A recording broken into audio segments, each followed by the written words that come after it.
questions, your opening answers, absurd on their face. But let's talk about the last 2 weeks in particular.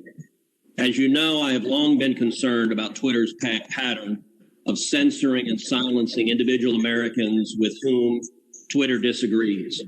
But 2 weeks ago, Twitter, and to a lesser extent Facebook, crossed a threshold that is fundamental in our country.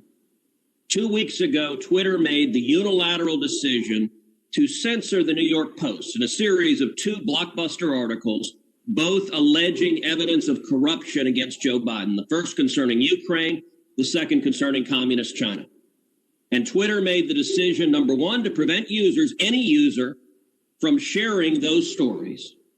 And number two, you went even further and blocked the New York Post from sharing on Twitter its own reporting. Why did Twitter make the decision to censor the New York Post? We had a hack materials policy that we... When was that policy adopted? In 2018, I believe. In 2018, go ahead. What was the policy? So the policy is around limiting the spread of materials that are hacked. We didn't want Twitter to be a distributor for hack materials. We found that the New York Post, because it showed the direct materials, screenshots of the direct materials, and it was unclear how those were attained, that it fell under this policy.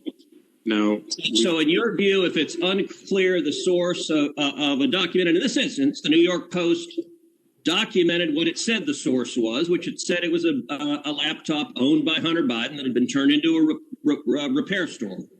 So they weren't hiding what they claimed to be the source. Is it your position that Twitter, when you can't tell the source, blocks press stories? No, not at all. Our team made a fast decision. The enforcement action, however, of blocking URLs, both in tweets and in DM, in direct messages, we believe was incorrect. And we changed it. Today, right now, the New York Post is still blocked from tweeting 2 weeks later. Yes, they have to log into their account, which they can do at this minute, delete the original tweet, which fell under our original enforcement actions, and they can tweet the exact same material in the exact same article, and it would go through. So, Mr. Dorsey, your ability is you have the power to force a media outlet. Let's be clear. The New York Post isn't just some random guy tweeting. The New York Post has the 4th highest circulation of any newspaper in America. The New York Post is over 200 years old. The New York Post was founded by Alexander Hamilton. And your position is that you can sit in Silicon Valley and demand of the media that you can tell them what stories they can publish, and you can tell the American people what reporting they can hear. Is that right? No, this was every person, every account, every organization that signs up to Twitter agrees to a terms of service.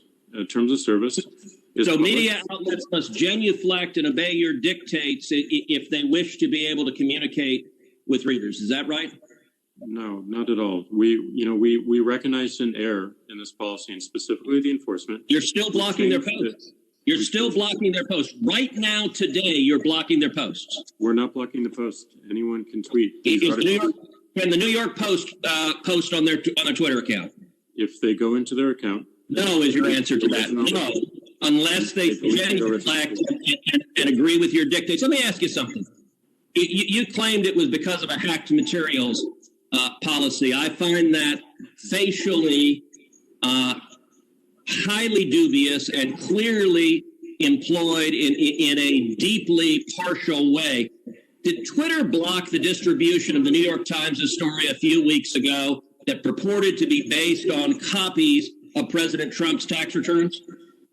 We didn't find that a violation of our terms of service and this policy in particular, because it was reporting about the material. It wasn't distributing the material. Okay, well, that's actually not true. They posted what they purported to be original source materials, and federal law, federal statute makes it a crime, a federal felony, to distribute someone's tax returns against their knowledge. So that material was based on something that was distributed in violation of federal law, and yet Twitter gleefully allowed people to circulate that. But when the article was critical of Joe Biden, Twitter engaged in rampant censorship and silencing.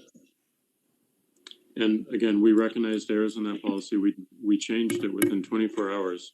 This is. But you're still blocking the New York Post. You haven't changed it.